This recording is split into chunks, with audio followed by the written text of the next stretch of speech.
magpalit ng ganyan. So, lang.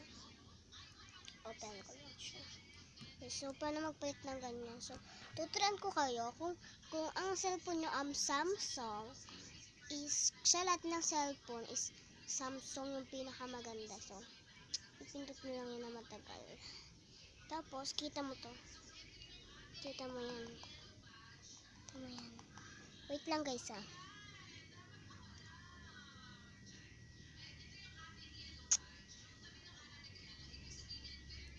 So, wait lang.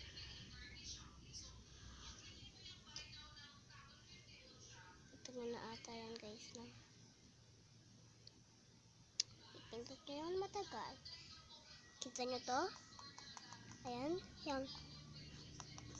Wallpapers. TV. So, pindot natin.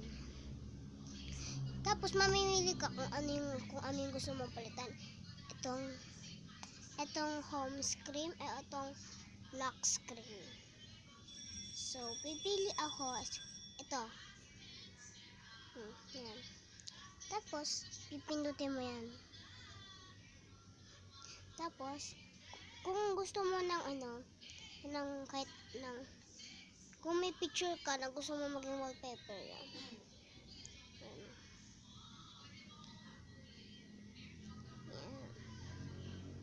Yan siya. Ito.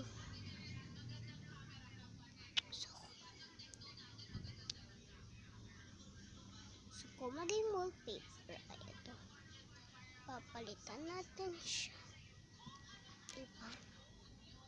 Wallpaper.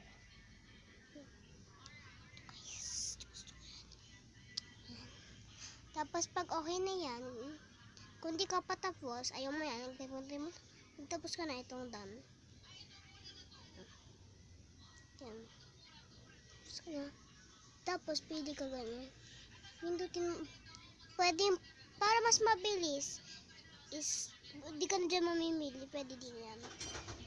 Tapos, mamili ka na lang. Ayan. Tapos, dito ka na mamimili. Kung lock screen o home screen. So, huwag natin lock screen. Yan. Next, tapos.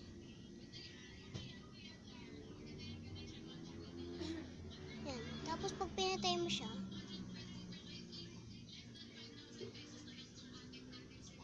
diba? So, ganun lang magpalit. Kung medyo nalito kayo, bumalik na lang kayo sa part 2. Bye-bye!